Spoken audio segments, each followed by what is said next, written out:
we go. Yeah, baby. Yeah. All right. Last sip. Cheers. Cheers, bud. So what do you do in real time? You cue the music in real time, or you add it later? I cue it in real time, and then I add it later going out. So this is all warts and all. Like, have people said something where you have had to edit it? Just once. You know, what was interesting is I was talking to a cat in Florida.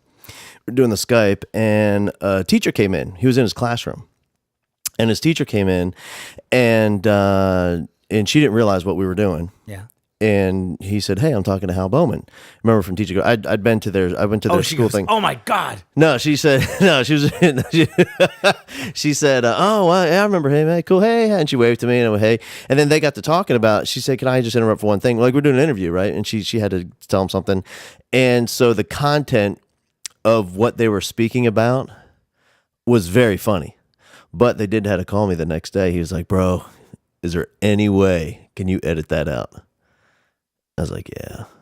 It was funny, but it was it was funny. And yeah, but it was definitely could have rustled some feathers if somebody took it the wrong way. But but there's other parts I edited out too because she said, "Hey, I need you to work with my knucklehead son." And I didn't know like I think that's funny, but I didn't know if anybody else would thought of it funny, you know what I mean?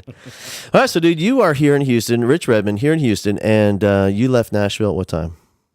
Oh, God. 8 p.m. last night. 8 p.m. And so here's what I know about you guys. You guys, because you are you're about 22. You're on a tour bus. You guys stopped by, picked up some strippers, and stayed up all night, and drugs, and all kinds of stuff. Oh, you know that's not true. No, I've been on your tour bus. Let me tell you what I saw on the tour bus. I saw a bunch of middle-aged men wearing pajamas, eating carrot sticks, and playing video games. Cocoa jammies, man. Cocoa jammies. Yeah. And yeah, man, you guys do it you guys are old now. That hurts. Middle aged. Yeah. Yeah. You're halfway. I'm halfway to the grave, dude. You know what? But I feel 18, man. You know, because you got to do what you love, man. Let me tell you what I just saw. I saw you limping down the hallway. You don't you don't feel like you're 18. No way, brother. You would never know that tonight. No. All right, so you guys came into Houston because you are playing. We're gonna get into your whole story, but for tonight you're playing here at the Houston Rodeo, and a lot of people. You know, we have thousands of people across the nation download this thing, and most of them aren't gonna know what that is. So in Houston, we do this thing. And it's once a year. It lasts about a month. I think 3 weeks or a month. It's the rodeo, and it's like a livestock show, and people they walk around with like pigs on leashes and goats or something. It's a big livestock show, probably the biggest in the nation, if not the world. And they do it at Reliance Stadium, which is like a giant enormo dome. It seats like I don't know, like 80 or 90,000 people. Right. And they always have great entertainment from all genres of music, rock, pop, R&B, and country. And so you're here, and you guys are playing a little. You have a little country ensemble, and you guys do a little country thing. Well, you guys call it country. I wouldn't call it country. and so you play with Jason Aldean, and you'll be in town tonight and doing the Houston Rodeo thing. And so let me just because I've never been. I think I'm in high school. My parents took me, and but so what it is, you guys come out and I'm like this flying saucer. And they put it right in the middle of the dirt, and the stage spins, right? Does it turn? The stage spins, and there's lights and pyro, and it's a big gig. I mean, it's not a wedding gig, which No, right. And so in that stadium, how many people will be there? We had the attendance record that was just broken by let me tell you something. It wasn't Bruno broken. Mars. It was demolished. Oh, I know. Well, you know what? We haven't got the numbers from tonight. Hopefully, we will have hey, if we've played for 5 people at the bar, right? So if 75,000 people come to the show, we are happy. We are 75,000 people. I know it's going to be a sea of faces, and I get to play the drums, this is what I've been doing since I was 7 years old, and we were part of that. I mean, I have secrets on you. Does some of your listeners know that you and I marched a snare drum? Yes, side by side, baby. Side by side. In the heat and in the freezing snow, standing on the 50-yard line going, what are we doing? It's 25 years. It's been 25 years. Since, it was 1988. Since we met each other. That's 25, isn't it? It was 1988, dude. We were in college, Yeah. All right, man. Let's talk about it. We're going to get to everything. You ready? Ready. Teach Like a Rockstar. This is the official podcast, my friend. I'm going to kick it off and we'll get this thing rolling. Teach like a rock star. Absolutely. And we are rolling. Ready for this part? Get ready.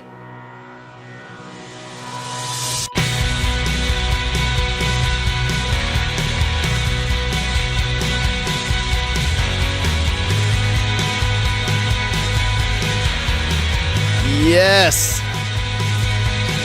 Teaching a Rockstar official podcast. We have the amazing, the talented, the vivacious Rich Redmond in the house today.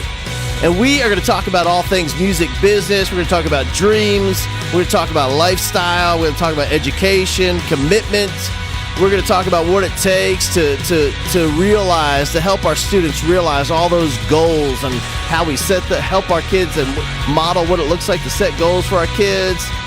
Man, this guy really is living the dream. And this is one of those people that Rich, when he was 8 years old, sitting in his bedroom with his Kiss albums and his drumsticks and his practice pad, he had this vision, and that vision he had is what his life is today. And so we're going to talk about all that came in that process, that recipe, and all the ingredients involved in that recipe to make all that happen, and some of those people that supported him along the way, parents, teachers, band directors, and mentors, and all those folks.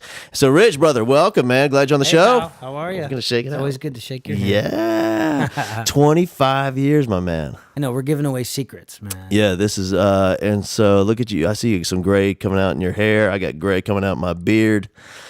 You're not supposed to know that. See, my wife just colored my hair, but it comes right through on the sides. Yeah, there it is. Telltale sign. It is, but that's just good for the lights on stage. Really, really picks it up. It makes it pop.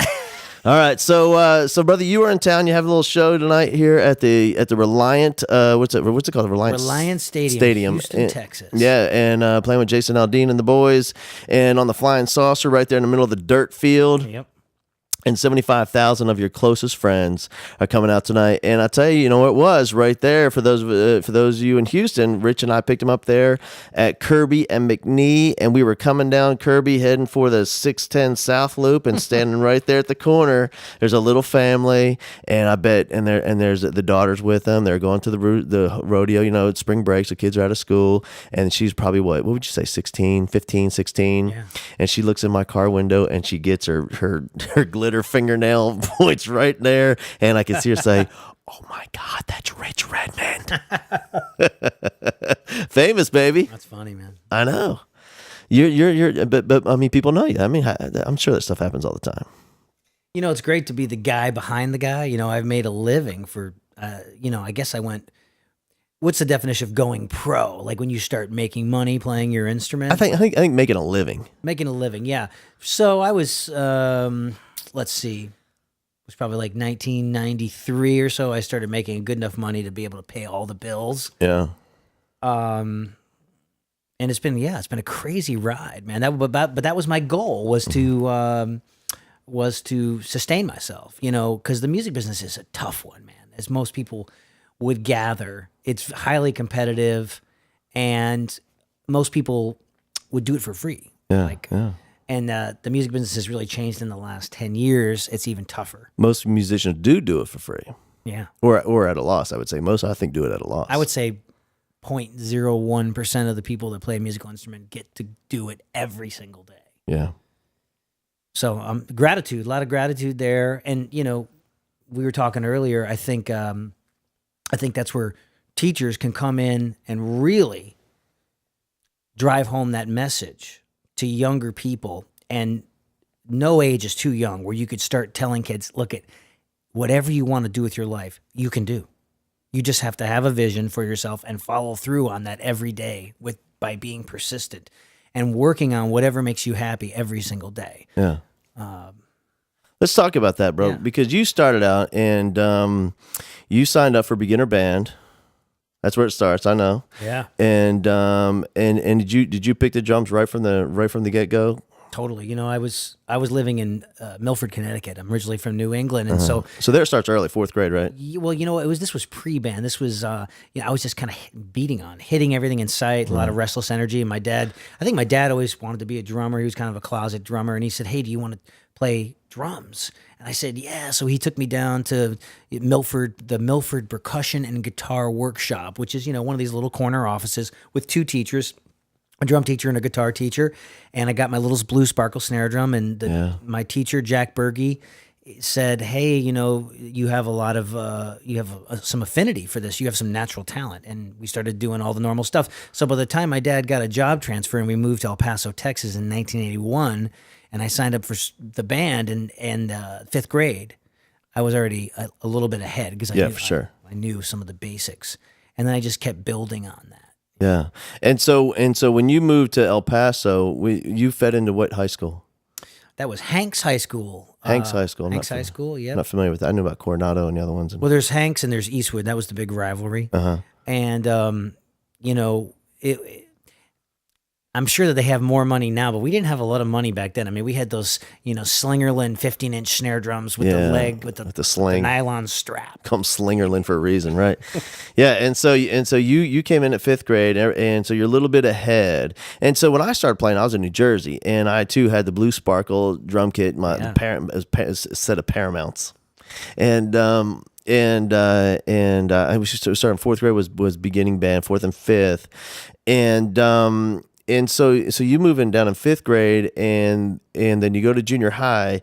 And at what point did it become like a real serious thing, like a focus of your life?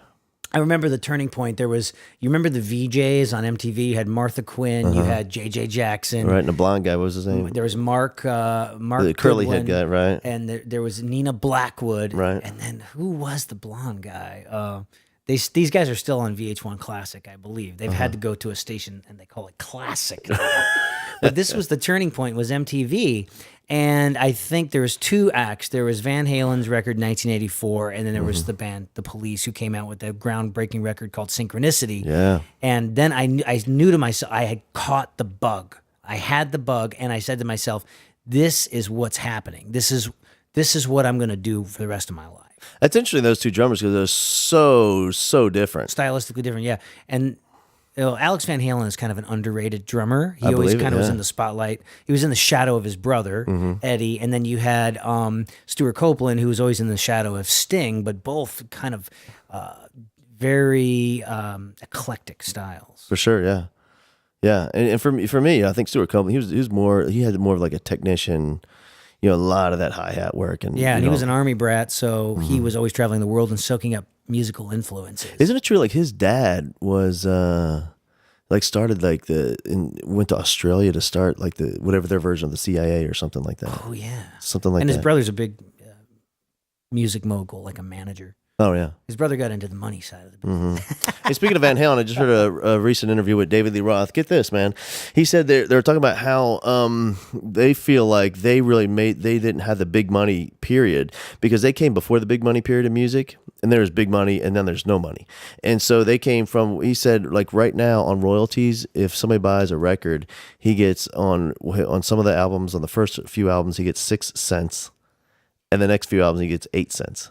The 6th sense, yeah. 6 cents, isn't that six pennies? That's what he makes. It's tough, man. You know, definitely was a golden age of music, but technology has changed to the point where, you know, there's just, I don't know how we'd turn it around, but the younger generation just feels like music is a commodity, and it's just, it should be free, and they don't always think about the hours or a commitment of a lifetime that it takes to actually develop musical talent, and then the sweat and blood and tears that goes into making something that they can just download as a few bits and bytes to their handheld device. Yeah. You know, and so I don't know if it'll ever turn around. So that's why the new music model for making a living in the music business is multitasking. It's like why I do so many different things that are kind of under my umbrella. It all relates to drumming, it all relates to music, it all relates to passion, but you really have to multitask. Oh, for sure. And we're going to get to all that. But before we do, I want to talk to you, like, as you move into junior high, and then high school, things will really get serious, especially here in Texas.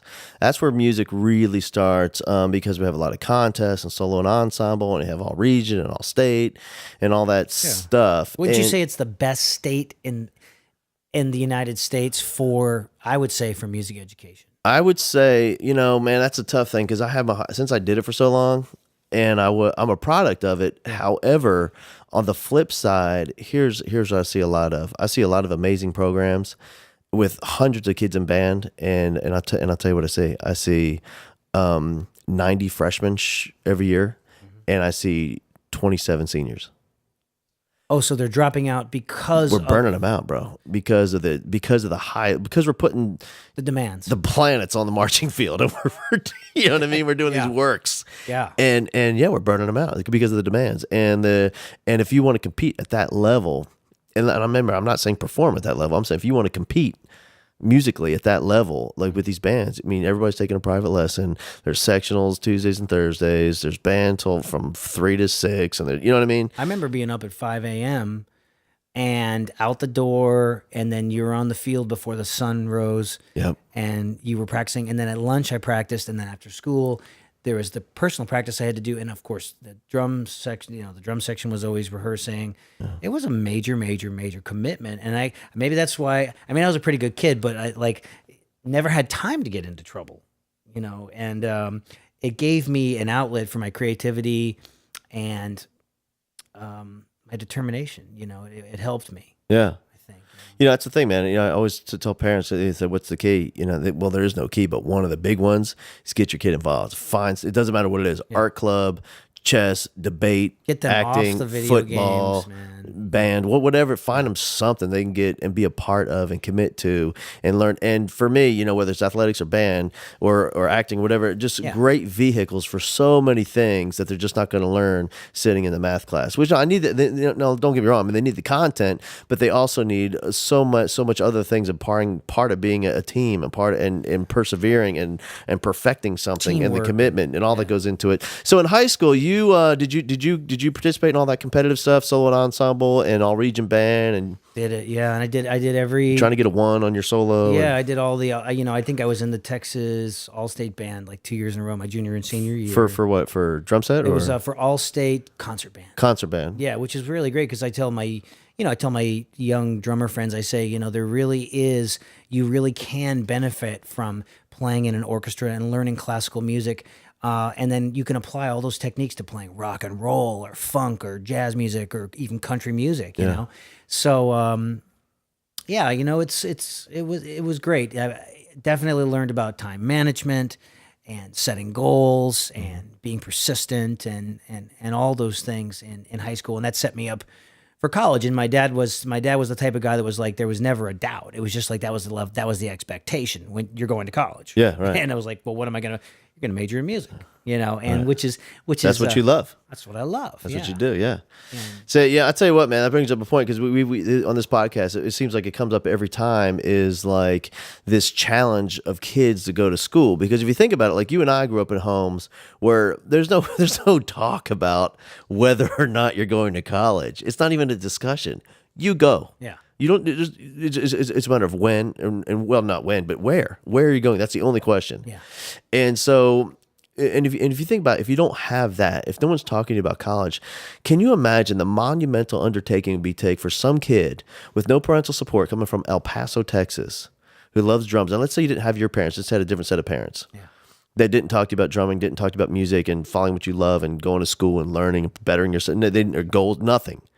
And what this monumental task to, I mean, how do you even sign up? How do you even enroll or apply, or how do you do any of that? You know what I mean?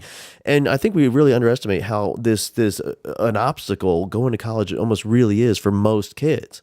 Not for you, because it's beyond being told you're expected. It's like breathing. You know what I mean? Right. You don't get a choice about that. You go to college. Yeah. And your counselors figured it, and your parents and your teacher. You know what I mean? It's not that way for most kids. So I think sometimes we really underestimate how much support they really do need from their educators in a classroom, because it's up to us as that classroom teacher to be the parent and serve as that role that they don't have at home. Fill in the gaps, Yeah. definitely. And I was so fortunate. Starting, I'm sure earlier, I can't remember that far back, but I remember specifically in 5th grade, I had an amazing gentleman, Mr. Whitehead, man. He was a British chap, ex-military guy, and Living in El Paso. I don't know how he ended up there, but, well, there's Fort Bliss was there. And he expected so much from us. He pushed us, and it created a lot of problems actually with a lot of the parents, because they're like, you're pushing our children too hard. We had the school newspaper, and we were expected to perform, and we were reading material way beyond our years. He was pushing and pushing, and that helped create a greater sense of what is expected. Right. And then I just had great teachers in high school, great band directors, people that they did what they preached. You know, they taught by example, and they were very encouraging before school, at lunch, after school, you know. Being a part of your life.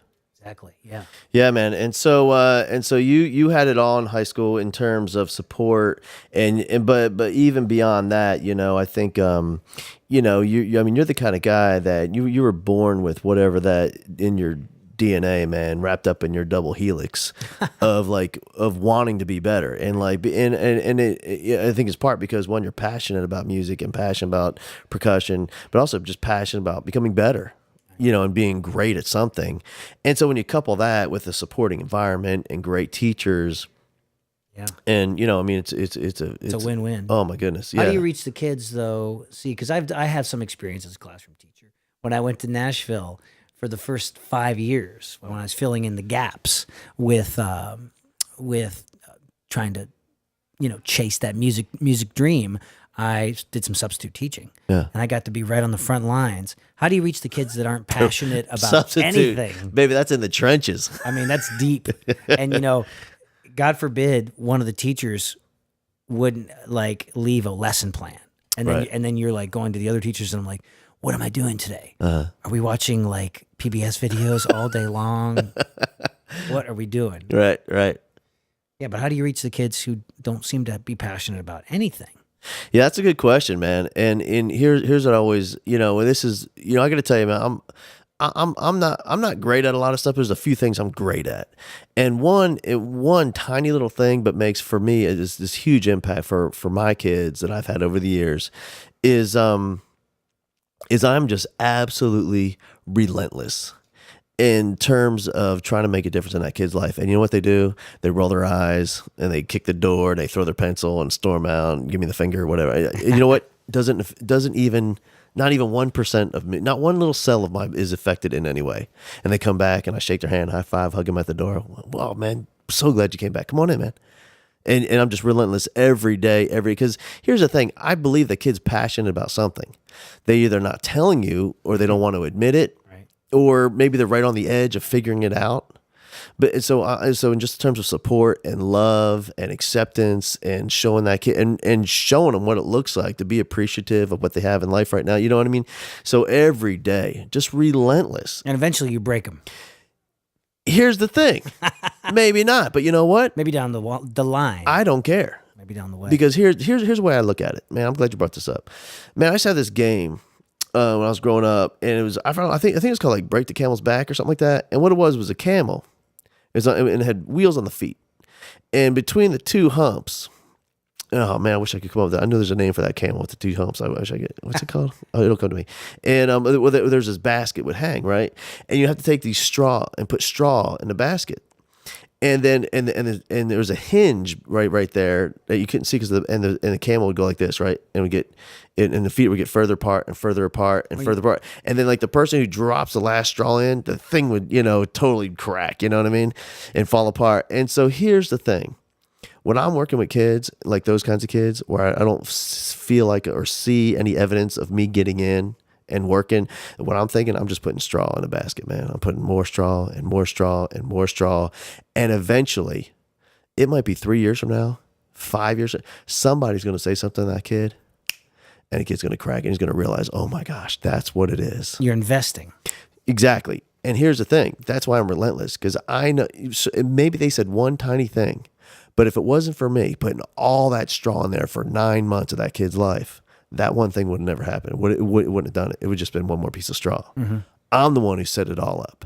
I'm convinced of it. I've seen it happen too many times. And I think teachers need to be more tough love and more realistic and spell it out for the kids and say, when they can actually relate to it, and say, look, unless you hit the books and straighten up and show up and start doing the right thing, this is what your life is going to look like. Yeah. And show them where they're going to be, because there's a big difference between living in the Hollywood Hills and panhandling down on Sunset Boulevard, and it's only like a quarter of a mile that separates those things, right? So really, it's the sum of their actions that's going to determine where they're going to be. Absolutely. And it's such a short distance between the two things, mm-hmm. but such a major quality in lifestyle. Huge. Massive. And so you're in high school, you're doing your thing, you go to college, and that's where we meet. And I remember you show up, and I think the first day we met, you show, and it was like, we're on the marching field, and they also have, we're doing jazz band auditions. And I remember being out there with my little snare drum, and I transferred in, so I was brand new. You were first year, I was You're third from, year. Stephen F. Austin? And I transferred from, it was called Southwest Texas State at the time. Yeah. And anyway, I transferred, and so the buzz gets around the drum line. There's like 30 of us, ridiculous out there. And oh my God, have you heard about this kid? Everyone's talking to me. He's an audition, man. He just played drums. Oh my God, you should hear him play. It was just, like the buzz was going around, and then it was like, they were saying, "Oh my God, it's like this kid. It seems like he's just been stuck in his bedroom playing along with jazz records since he was 8." And then it was true. You were. Right? That's funny. I was in my bedroom. There's nothing to do in El Paso. No, you're practicing and playing drums with some of the best bands in the nation, along with your headphones in your bedroom. Yeah. And so you show up and take the thing by storm, because you're probably the best drummer in terms of at that time, drum set and everything that had ever come through there easily. I mean, there's some great drummers that have come through. I don't know about that. I just know that our teacher, Yeah. Alan Shin, he was very. Alan has been at Texas Tech 30-something years, I believe, and great track record and creating an awesome program and cranking out great players and educators. And he saw something in me and was real supportive. And we basically just said, hey, you can have a run of the place, play with all my records, read all my books. I'll give you a practice room. And it gave me a lot of opportunity that I may not have had if I had gone at that age to a North Texas or a Berkeley or a USC or something. So I got a lot of experience, and he created that opportunity for me. So. Yeah. And I think you're also one of the guys that showed up there where a lot of people like me, at one point in my life, I thought I was a musician, like I thought I was a player, but then you would see like Carrie Clear and Angela play mallets, or you see like Laura, play that whole concert thing she does. And I got it handed to me one night. I did a Mexican marimba gig with them, with Carrie and I remember Angela. That. Yeah. And I was like playing the bass lines and some like the little tenor parts. Right. And they were just, because they're both piano players, really good piano players, and they could read anything. And I just got it handed to me that night. They were like playing everything twice as fast as right. I was like, wow, can I just pass the chips, man? Right. Have some more chips over here, please.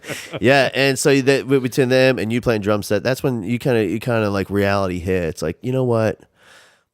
I'm just not going to be an NBA player. You know what I mean? I mean, I don't have whatever that physical, and it's even beyond that. It's like an intellectual and also emotional and a spiritual, and that recipe for music to be an actual player. I was a great educator, man. I could teach my stuff off, man. You did some teaching, and then of course the event, Teach Like a Rock Star. I've seen it several times, and folks, let me just tell you, you will laugh, you will cry, and you will have a great time, and you will learn something. I mean, it really the inspiration for what I do. Some of my events, you inspired that. Because I remember specifically, I will tell anybody freely. You said, "Hey, why don't you do something called Crash?" And I was like, oh my God, that's brilliant. No, but I mean, it was really inspiring to see a Teach Like a Rockstar event. I mean, I was like crying. I was like, wow, this is heavy. It's good stuff, man. and teaches life. It's real. It's real life. And I think people get caught up in the title of it.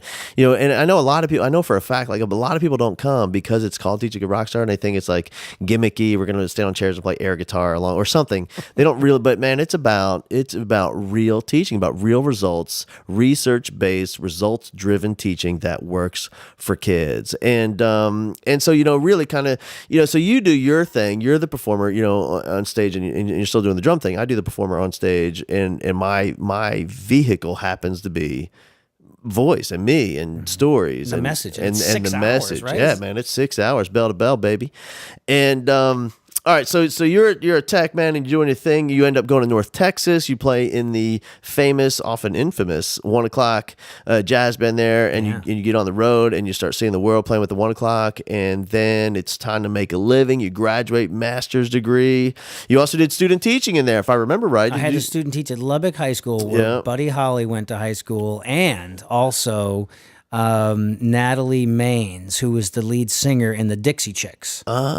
She was, when I was teaching there and I was like 22, she was, I think, maybe a senior or something. So it was like 4 years apart or something like that. But I ended up playing in a very early version of the Dixie Chicks in Texas, Dallas-Fort Worth area. Yeah. And this was before they added Natalie. And when they added Natalie, man, they took off. Yeah. Like a rocket. She's a little pistol. And then they hit the wall because of... Yeah. Yeah. Well, all right. and then, the rockets come down, brother. Yeah. And all right. So they had that meteoric rise and meteoric fall. And so you do your student teaching. You go to North Texas. You're doing the 1 o'clock thing. You're seeing the world, playing jazz. It's time to make a living. You're in Dallas, and you at one point after graduation, you're gigging 28, 29 days a month. Yeah, easy. Yeah. Well, there's a lot of creative type, like musicians are creative types, so they have that one side of the brain going. And the downfall of a lot of musicians is they just, it's the music business. Music and business don't necessarily go together, but if you want to work, I want to be behind the drums every day. So you have to fill in the gaps with being a good business person. You have to let the world know you exist. You have to advertise in your own way, which is like getting out, getting heard, being seen, crashing parties. And at one point I could still be in Dallas, Texas, playing 4 nights a week in a top 40 band and playing in big bands and playing on McDonald's jingles and teaching and playing at a big super church on Sunday mornings. And that's what I was doing. I was doing everything that musical scene could possibly support. Sure. And Texas has a great music culture. It really does. And I feel like the community, Texans support music. It really is a special state. But I just knew that I wanted to do a couple things. I wanted to travel the world on somebody else's dime, and I wanted to hear myself on the radio. And there was only 3 places in the world you can go to make that happen in the United States: New York, Los Angeles, or Nashville. And I ended up being pulled to Nashville by a series of events. Mm-hmm. And I've been there 16 years, and I'm still kicking and clawing and scratching and surviving. And so let's talk about that, because you decided to pack up your truck with your drums, your little black cat, and Cha-Cha the cat, and you head down the south to Nashville. You pull in, and overnight, it really goes from overnight playing. You could play in Dallas any day, any night of the week, all month long, all year long, making pretty good money. And all of a sudden, you show up in Nashville. And how many other drummers would you say are in that city trying to make a living? Well, they call it a guitar town. Yeah. So like everywhere like in Los Angeles, anywhere you go, any waiter, any valet is an actor. Sure. And in Nashville, you can go anywhere and shake the hand, and it is a songwriter or an artist wannabe that wants to be the next Garth Brooks, Jason Aldean. Right. And so that's your waiter. And so, there was this big boom in the 90s, and everybody was moving to Nashville to chase that thing. When I moved there, it took a little bit of a plunge. But I waited it out, and my dad always said, "Hey, son, cream rises. It's science. So just show up every day, do your thing with a smile on your face." And it's kind of like the cockroach theory. You know how after nuclear war, the cockroaches will say, "I'm not going anywhere. So I'll outlast anyone. Right. I'm just going to keep showing up with a smile on my face. If somebody says, hey, what do you, give me your number, and I don't have a business card, I'll take a cocktail napkin and I'll write Rich, the happy drummer, and there's my cell phone number. And that is such I think, a big selling point for people, because they would rather be around even somebody who's just good at what they do, not great, but has a team spirit, has a good attitude. And I'll out-attitude anybody, and I'll outlast anybody. Yeah. Huge. Because that's the thing. Like, if you really think about musically, especially, and this is in no way an insult to drummers, but if you think about like a top 40 or a pop, or the kind of this pop country thing that's going on, it's not the most talented drummers on the planet that can pull that off. But what it is somebody that, like you said, that has that attitude that's going to fit in like the whole chemistry and the vibe of those musicians in that studio or in that band, who's built those relationships over time, and they want it more than anybody else. And of course, they have that skill level that's there, and they're committed to it. They outlasted everybody. And those things, that commitment, the relationships, that attitude, that skill, the hunger, all that involved is what has really been that foundation for what you do today. In addition to the music, and by the way, I want to stop you right there. Here's what I want to challenge you to do: is to stop thinking about what you do as a music business or the music businessman, because I don't think that's what you are. You're more of a music entrepreneur. Like, for people that are right now, like in your shoes, and successfully creating this umbrella of companies and vehicles for monetizing that's what entrepreneurship really is. It's not really a business. You're like creating, like you eat what you kill. You know what I mean? Yeah. And you're out there hunting it down and making it happen every day. That's more of an entrepreneur for me. Yeah. And I mean, it's a subtle difference, but I think it's a Grand Canyon of a distinction to make in terms of how you think about your business. And so that acronym, the CRASH, which reminded would you help me develop, and the funny thing is that those aren't concepts where I said, that I was doing them. You were doing them. I think it's almost like a lifestyle, or it's a philosophy for living. Yeah. And we just happen to attach commitment, relationships, attitude, skill, hunger to the CRASH acronym.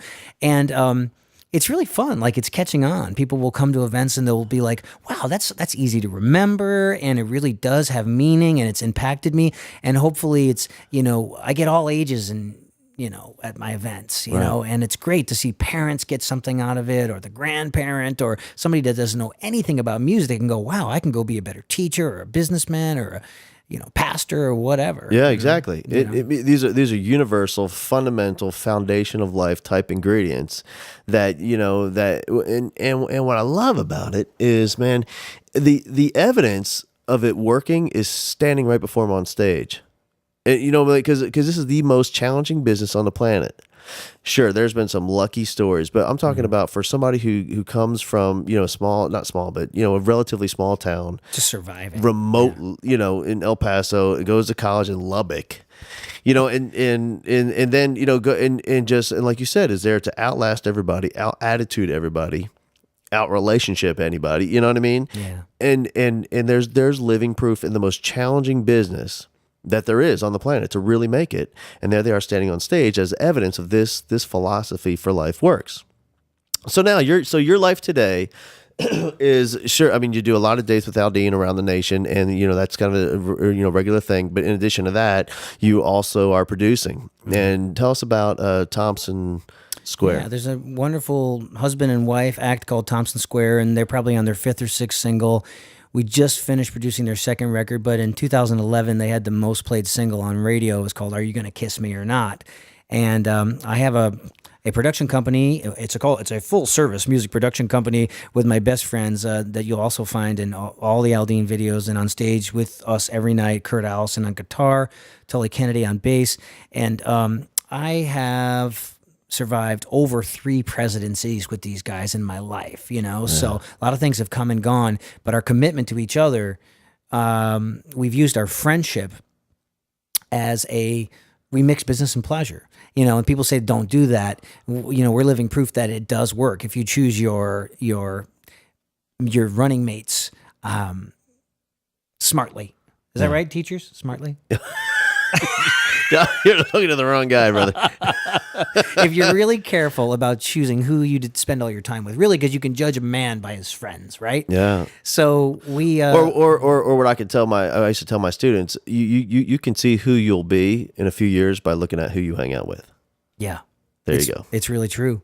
And we just decided that this is definitely a philosophy that could work for any business, but we decided to tackle the music business together. Yes, we all have our own unique ventures that we do, but when we come together, it's called a rhythm section for you people out there that don't know much about music, but it's basically we're the guys that create a foundation for the song and for the lyrics and for the storytelling. And without a strong foundation, you can't build a house. Yeah. So we were able to create 3 times the opportunities because we had 3 individuals that were bonded together by what somebody like a Napoleon Hill would call a mastermind alliance. So you have the collective energy of 3 minds. And as we know, the mind is very powerful. You know, your thoughts actually become things. So you have to really be careful about what you think about, because if you're thinking about negativity and doubt and fear, that's exactly what you're going to get. But if you're focused on gratitude and moving forward in life, as my friend Dom Famularo says, onward and upward,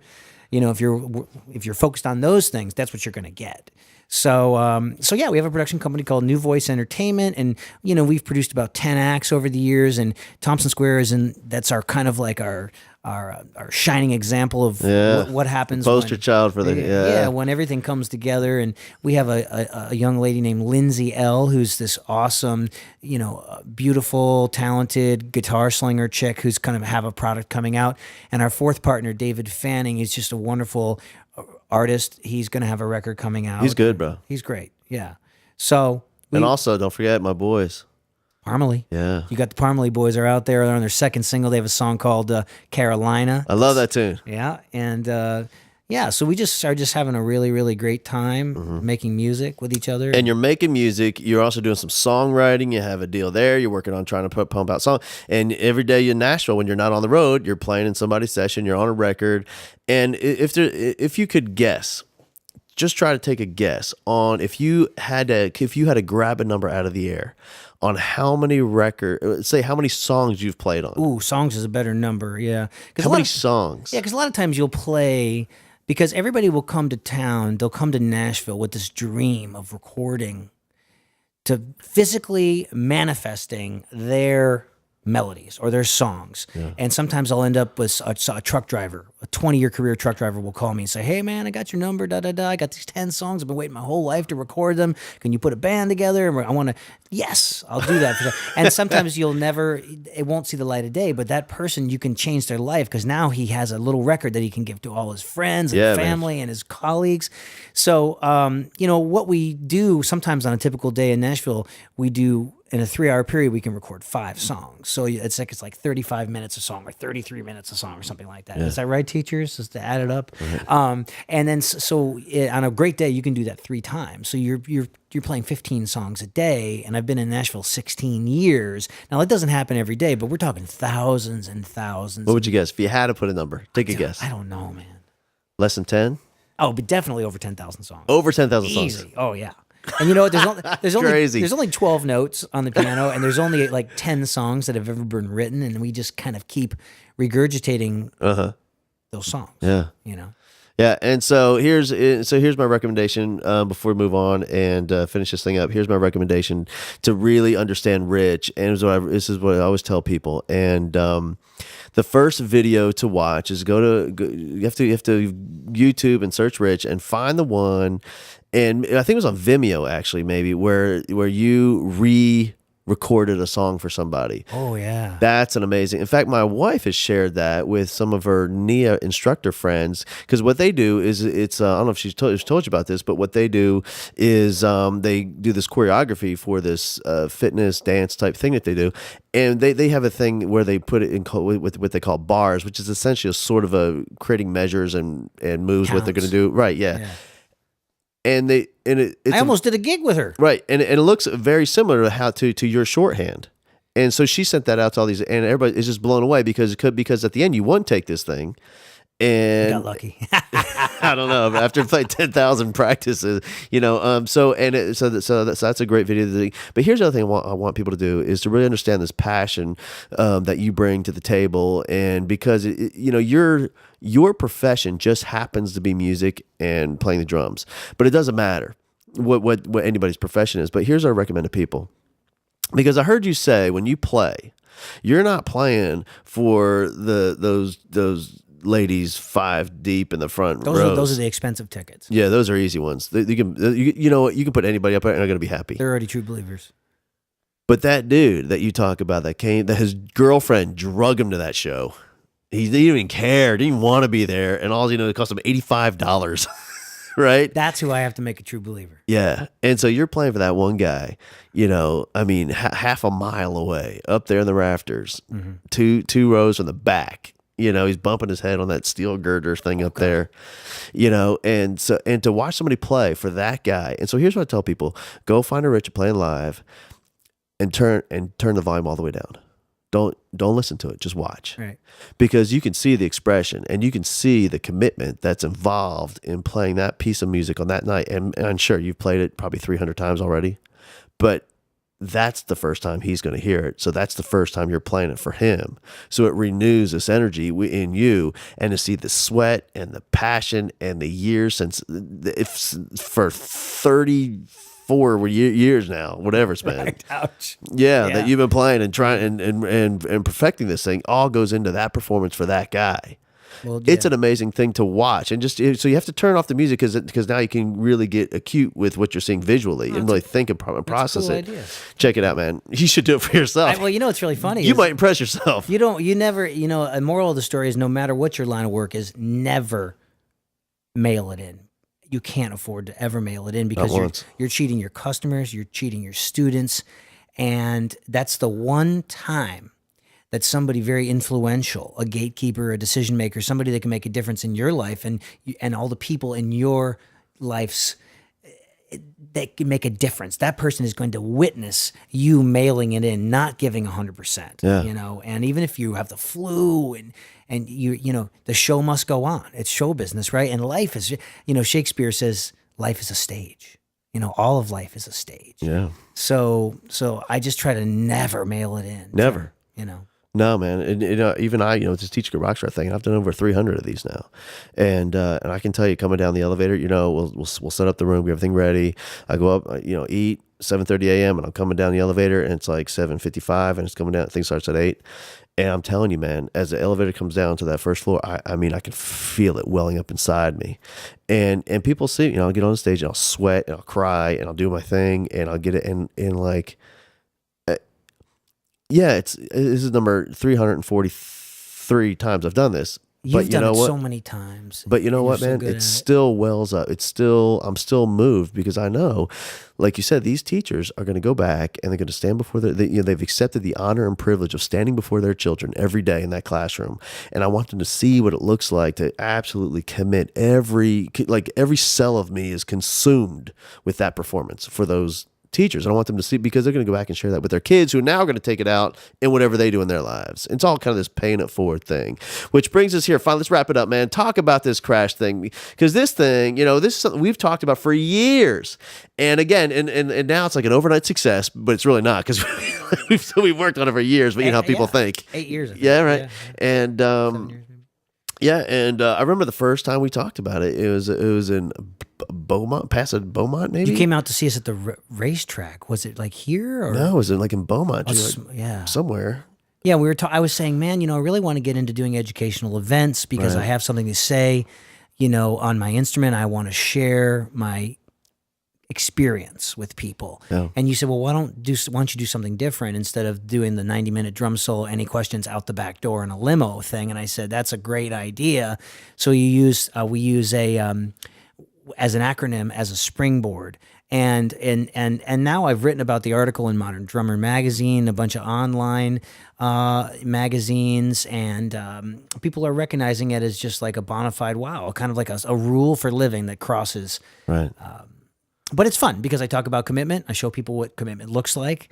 And then I talk about relationships, and I play to a song that people have heard on the radio, and they can see what relationships actually look like physically manifested on my instrument. That's my vehicle for expression. Yeah. So it's really fun. I started doing some corporate things now, a lot of educational events, a lot of drum shops and guitar centers and mom and pop music stores and high schools. I'll do like high school assemblies. I love doing that because you can affect a large number of students at one time, and I come running out, and it's like Tony Robbins of the drums. Right. You know? So I love it. It's really fun. Of course, I don't know about you, but no matter how many times I do it, that first minute is always like tough. Is it? Well, it just once I open my mouth and get that first little bit out, and then I realize, oh, we're gonna have fun together. It's still just that first 60 seconds is nerve-wracking. How many times have you done it? You know, I need to count. What would you guess? So I'm usually good for about 25 a year, and I've been doing them since like the end of 2006. Uh-huh. So what is that? A couple hundred? Probably under your number. Yeah, dude, you did about 250. 250, it'll all feel good on the first minute. You got about 50 more to go. But you know what? I just have to tell the teachers out there that are listening, never get down with the fact that I feel like teachers are underappreciated, definitely underpaid.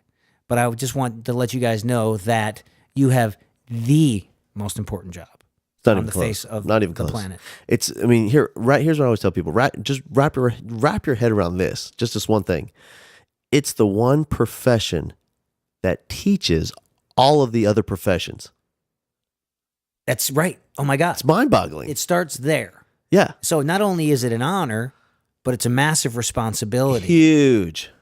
And, you know, why do I remember Mr. Whitehead, and why do I remember Mrs. Bourne, and why do I remember Alan Shin? Why do these three names, Henry Vega, Byron Mutnick, Ricky Malachi, Jack Berg, I remember all these names because these were awesome teachers that impacted me. Great people. Yeah. So, and, I always say, educate what's not me. Says somebody else said it a lot smarter than me. But, it's not about passing along the content. Teaching is really about passing along who you are as a person. And for some whatever reason, the kids attach the content to that as a part. So this kid's character is being changed simultaneously and really synergistically with the content and what we're putting into the kid's noggin. Yeah. And that's why it lasts forever. So that's why those teachers, because they affected not just what you know and not just your skill level, but also who you are, your heart, like who you are in terms of your character. That's why it lasts forever. And that's why they're still in there. And you can, you can trigger those emotions of being in that classroom with that teacher, like just by picturing that class, and you can see that teacher, you can see everything about them and remember everything about it. It's an amazing thing. Yeah. So now, man, you're doing this crash course, and here is, here's what I love about it. I love it when you do it. I've seen it for high school kids, and I love it because you're like a star, and you come in and you talk about, and because of what you've accomplished in your life, it gives you credibility because you've done it, and you're living proof that if you live your life on these philosophies, here's what's capable. Sky's the limit. Yeah, it's unbelievable. Shoot for the stars. Right, yeah. And I love it for musicians when on your musician approach, because here's the thing.